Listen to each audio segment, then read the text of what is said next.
नमस्कार दोस्तों, मैं रिया शर्मा आपका अपने इस YouTube चैनल में बहुत बहुत स्वागत करती हूँ। तो हर साल पितृपक्ष के बाद क्या होता है कि अगले दिन ही शारदीय नवरात्र शुरू हो जाते हैं, लेकिन इस साल ऐसा नहीं होने वाला है।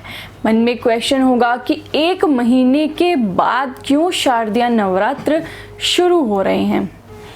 तो चलिए आज मैं आपको बताती हूँ कि क्यों शारदीय नवरात्र एक महीने के बाद शुरू होंगे, क्या होता है अधिक मास, इस महीने में क्या करना चाहिए, क्या रहस्य है इस महीने के पीछे का, और क्या खरीदारी करें, क्या ना करें, क्या चीज़ करें, क्या ना करें, आज हम विस्तार से जानेंगे।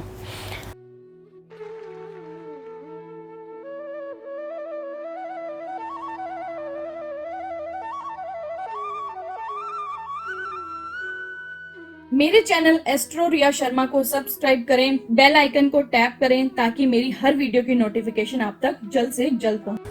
कई लोग बहुत ज़्यादा क्यूरियोसिटी होगी ये जानने की कि एक महीने के बाद क्यों शारदीय नवरात्र शुरू हो रहे हैं।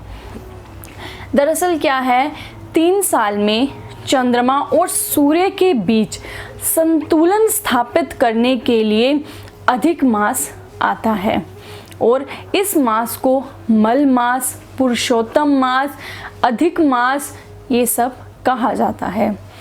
इस बार 18 सितंबर शुक्रवार से अधिक मास शुरू हो जाएगा और 16 अक्टूबर शुक्रवार तक रहेगा और उसके बाद 17 अक्टूबर को घट की स्थापना की जाएगी। दरअसल भगवान विष्णु की आराधना जितनी की जाए अधिक मास में, पुरुषोत्तम मास में, उतना ही अत्यंत लाभकारी माना गया है। ऐसा कहा जाता है कि इस महीने में भगवान विष्णु की आराधना करने का जो फल होता है वो किसी भी समय आराधना करने से 10 गुना ज़्यादा फल की प्राप्ति होती है। हाँ जी, 10 गुना ज़्यादा फल की जो प्राप्ति है वो इस एक महीने में करने से होती है। तो आगे की वीडियो शुरू करने से पहले मैं आपको एक बात बता दूं, अगर आप ग्रह दोष, वास्तु दोष, कुंडली निवारण, कुंडली विश्लेषण उपाय मुझसे जानना चाहते हैं, वास्तुशास्त्र के बारे में जानना चाहते हैं, तो मेरे नंबर 8920341551 पर कांटेक्ट कर सकते हैं। मेरे नीचे दी जा रही मेल आईडी पे कांटेक्ट कर सकते हैं। फेसबुक, इंस्टाग्राम पे मुझे फॉलो कर सकते हैं। कुछ भी आपको मुझसे पूछना है आप मुझसे पूछ सकते हैं, कॉल पे पूछ सकते हैं, मैसेज पे पूछ सकते हैं। आपका जल्द से जल्द आंसर देने की पूरी कोशिश करूँगी। और वीडियो पसंद आए तो वीडियो को लाइक कीजिए, शेयर कीजिए, अपने अच्छे सुझाव मुझे कमेंट कीजिए और चैनल को सब्सक्राइब करना मत भूलिएगा। तो चलिए आगे बढ़ते हैं कि जब सभी देवताओं को एक समय बांटा जा रहा था, उनकी आराधना करने का महीना, समय जो भी उन्हें बांटा जा रहा था, तो सब ने अधिक मास जो है उसका स्वामित्व लेने से इनकार कर दिया था, क्योंकि सबके ऐसा मानना था कि अधिक मास में कोई भी धार्मिक कार्य नहीं होता है, कोई भी मांगलिक कार्य जो है वो नहीं हो सकता है, इसलिए वो महीना उन्हें नहीं चाहिए। तो सभी देवी देवता जो है वो भगवान विष्णु के पास गए और उनसे विनती की कि आप इस महीने को रख लीजिए। तो उन्होंने बोला, सभी देवी देवताओं ने भगवान विष्णु को कि आप इस महीने को अपनाएं। तो भगवान विष्णु ने सबकी बात मानकर उस महीने को अपना नाम दे दिया पुरुषोत्तम मास। तो इस महीने में भगवान विष्णु की अधिक से अधिक आराधना की जाती है। इसके पीछे एक और भी स्टोरी है कि अधिक मास का जो महत्व है उसमें एक पौराणिक कथा भी सुनाई जाती है। जब हिरण्यकश्यप नाम का जो दैत्य था, हम सब ने बुक्स में हिरण्यकश्यप के बारे में पढ़ा है, तो वो स्वयं को अमर करना चाहता था, इसलिए उसने भगवान विष्णु को तो वो अपना शत्रु मानता था और ब्रह्मा जी को अपना देवता मानता था। तो उसने ब्रह्मा जी की बहुत ज़्यादा आराधना की और ब्रह्मा जी को विवश होकर उसके सामने प्रकट होना पड़ा और ब्रह्मा जी ने उसे कहा कि जो तुझे चाहिए तू मांग ले, जो तुझे वरदान चाहिए सिवाय अमर होने के। लेकिन उसे अमरत्व का ही वरदान चाहिए था। फिर भी उसने बोला कि उसने बहुत ज़्यादा चतुराई दिखाई, ये कहते हुए कि ना मैं दिन में मरूं ना रात में मरूं, ना ही किसी 12 महीने में किसी महीने में मेरी मृत्यु हो, ना कोई नारी मार सके, ना कोई नर मार सके, ना कोई जानवर मार सके। तो ऐसे करके उसने बहुत सारी विशेष मांगी और उसको लगा कि उसे अमृतत्व का वरदान जो है वो मिल गया। और ऐसा कहा जाता है कि इसी अमृतत्व के जो वरदान के प्राप्त होने के बाद उसने धरती पर जो पाप कर्म है वो ज़्यादा करने शुरू कर दिए। उससे धरती पे पाप बढ़ गया और भक्त प्रहलाद के आह्वान पर भगवान विष्णु को नरसिंह का अवतार लेकर जाना पड़ा और इसी अधिक मास में ही हिरण्यकश्यप की डेथ हुई, उसकी मृत्यु की। तो इसलिए भगवान विष्णु ने बढ़ते हुए पापों को देखकर ये 13वां महीना बनाया, क्योंकि 12 महीने का उसको वरदान प्राप्त था कि उसका 12 महीने में उसकी मृत्यु नहीं हो सकती, इसलिए 13वां महीना बनाया गया और इस 13वें महीने में उसकी मृत्यु हुई। तो ये थी उसके पीछे की स्टोरी। लेकिन 160 साल के बाद ये पुरुषोत्तम मास आया है जिसमें बहुत सारे योग जो हैं वो बन रहे हैं। तो इस वर्ष अश्विन मास में अधिक मास लग रहा है, यानी कि जिस महीने में सूर्य की संक्रांति नहीं होती है वो महीना अधिक मास कहलाता है। हर महीने सूर्य की संक्रांति आती है, सूर्यदेव परिवर्तन करते हैं, लेकिन जिस महीने सूर्य का परिवर्तन नहीं होता है वो अधिक मास कहलाता है। 32 महीने 16 दिन और 4 घड़ी के अंतर से ये महीना बनता है। ये सब चीज़ें शायद आपको समझ में ना आ रही हूँ, क्योंकि ये ज्योतिषी कैलकुलेशन के हिसाब से घटी बड़ी होती है, तो इसलिए इसे अधिक मास, मल मास, पुरुषोत्तम मास कहा जाता है।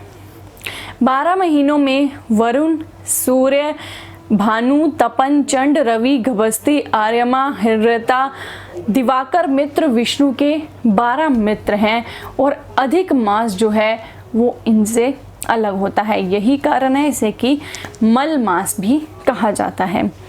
इस महीने अच्छे बहुत योग बन रहे हैं। ऐसा बहुत सारे लोगों के मन में बहुत सारी चीज़ों को लेकर भ्रम होगा कि इस महीने में क्या किया जाए क्या नहीं किया जाए। तो मैं अभी आपको बताती हूँ कि कौन से कार्य को करना अधिक मास में वर्जित है। कुएं, बावली, तालाब और बाग आदि शुरू करना, किसी भी प्रयोजन के व्रत का आरंभ करना, उदापन करना, नवविवाहिता वधू का प्रवेश, पृथ्वी, हिरण्य, तुला आदि का महादान भी नहीं किया जाता है।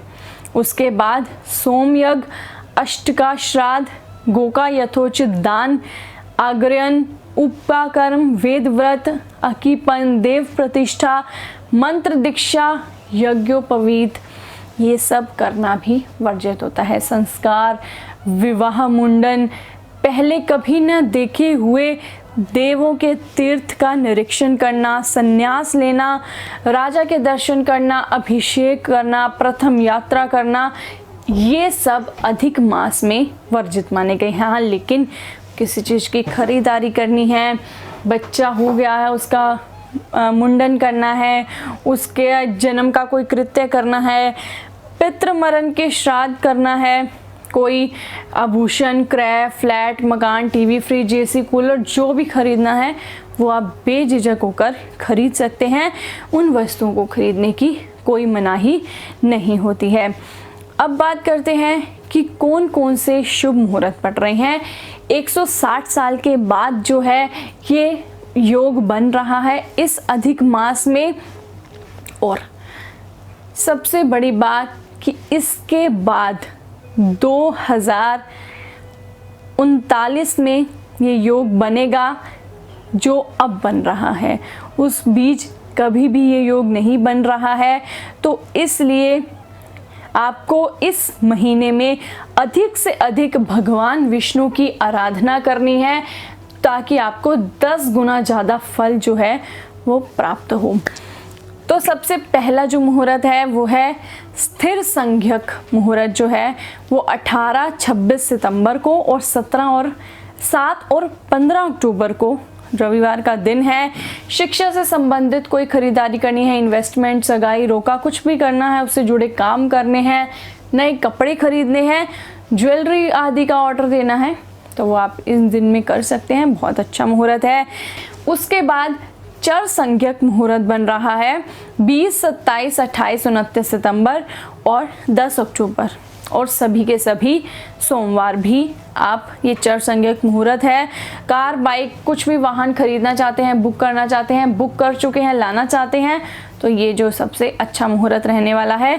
उग्र संज्ञक मुहूर्त बन रहा है 25 और 30 सितंबर को और 5, 13 और 14 अक्टूबर को और बाकी सभी बुधवार को इस महीने के। इस दिन मांगलिक कार्य कोई भी आप अपने घर में कर सकते हैं और व्यापारिक सौदे भी इस दिन किए जा सकते हैं। क्षिप्र संज्ञक मुहूर्त बन रहा है 19 सितंबर को, 4 और 11 अक्टूबर को समस्त गुरुवार भी ये मुहूर्त रहेगा और वाहन खरीदने की बुकिंग और ये सब कार्य आप कर सकते हैं। मित्र संज्ञक मुहूर्त बन रहा है, स्वार्थ सिद्धि योग बन रहा है, द्विपुष्कर योग बन रहा है और अमृत सिद्धि योग भी इस महीने में बन रहा है।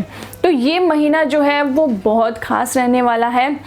इस बार बहुत अच्छा मुहूर्त बन रहे हैं, तो इस मुहूर्त में आप बहुत अच्छे से कोई भी कार्य जो है वो कर सकते हैं। ऐसी कोई मनाही नहीं है कि कोई खरीदारी आप नहीं कर सकते हैं।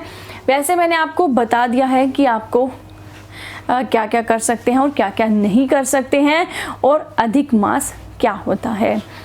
तो आशा करती हूँ आपको वीडियो पसंद आई होगी और अगर आप सभी के सभी जो मुहूर्त शुभ बन रहे हैं, कौन सी तिथि को बन रहे हैं, क्या क्या कार्य कर सकते हैं, डिटेल में जानना चाहते हैं तो आप मुझे कमेंट कीजिए, मैं आपके लिए वीडियो अलग से बनाऊंगी उसके लिए। तो आशा करती हूँ आपको वीडियो पसंद आई होगी।